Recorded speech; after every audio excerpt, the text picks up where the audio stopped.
प्रभु यीशु मसीह के मधुर और मीठे नाम में आज दिनांक 1 जनवरी 2025 को हम आप सब श्रोताओं का हार्दिक स्वागत करते हैं। आज के मनन के लिए वचन जो कि लिया गया है उत्पत्ति की पुस्तक उसका 49 अध्याय और 22 पद। यूसुफ फलवंत लता की एक शाखा है, वह सोते के पास लगी हुई फलवंत लता की एक शाखा है, उसकी डालियां भीत पर से चढ़कर फैल जाती हैं। प्रियो, आज के मनन का जो शीर्षक है वो है फलदायी शाखा। इससे पहले कि मैं आज के मनन में चलूं, मैं आप सब श्रोताओं को नए वर्ष की हार्दिक शुभकामनाएं बोलना चाहता हूं और मैं आपको याद दिलाना चाहता हूं कि हमारा परमेश्वर हम सबको इस नए वर्ष में एक अनमोल प्रतिज्ञाओं से परिपूर्ण करता है और वो प्रतिज्ञा ये है कि वो हमें फलदायी शाखा बनाना चाहता है। ये फलदायी शाखा क्या है? ऐसी शाखा, ऐसी डाल, या फिर यूं कहें कि ऐसा पौधा जिसमें हमेशा ही फल लगे रहते हैं। अपने बुढ़ापे के समय में याकूब ने अपने 12 बेटों को बुलाया और उन्हें दिल से आशीर्वाद दिया, और ये सिर्फ आशीर्वाद नहीं थी, लेकिन ये आशीर्वाद भविष्यवाणी के रूप में बदल गई। उसमें से एक बालक के बारे में देखें जिसका नाम यूसुफ था।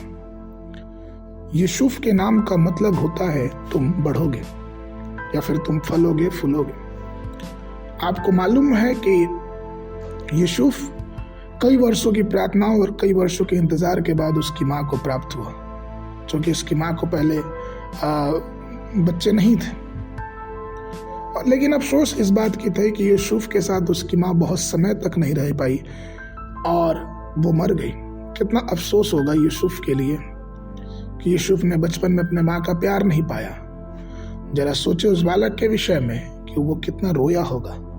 लेकिन प्रियो, यशायाह की बातें यूसुफ के जीवन में हम होते देखते हैं। यशायाह 49 उसके 15-16 में वचन कहता है कि क्या यह हो सकता है कि कोई माता अपने दूध पिए बच्चों को भूल जाए और अपने जन्माए हुए लड़के पर दया ना करे?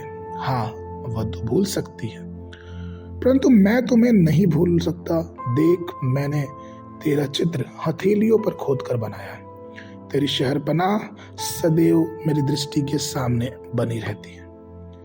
प्रियो, वो परमेश्वर जो अनाथों का परमेश्वर है, वो यूसुफ के साथ रहा और धीरे धीरे यूसुफ से रातों में दर्शनों के द्वारा, सपनों के द्वारा बात करने लगा और अंततः उस यूसुफ को एक फलदायी शाखा के रूप में इस्राएल के लिए निर्धारित किया। प्रियो, वैसे ही इस नए वर्ष में परमेश्वर हमें एक फलदायी वृक्ष, फलदायी शाखा के रूप में निर्धारित करना चाहता है।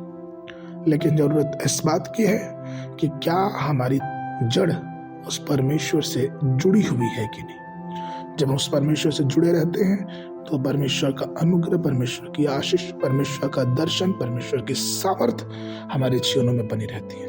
इस वर्ष के पहले दिन आपसे निवेदन करूं कि आइए ऐसा होने दें कि हम अपनी जड़ को परमेश्वर से जुड़े रखें और उस शाखा में हर प्रकार की आशीषों को अपने जीवनों में लेके आने पाए। आज के मनन के लिए प्रकाशित वाक्य पुस्तक उसका 22 अध्याय 2 पद। और नदी के इस पार और उस पार जीवन का पेड़ था, उसमें 12 प्रकार के फल लगते थे और वह हर महीने फलता था, और उस पेड़ के पत्तों से जाति जाति के लोग चंगे होते थे।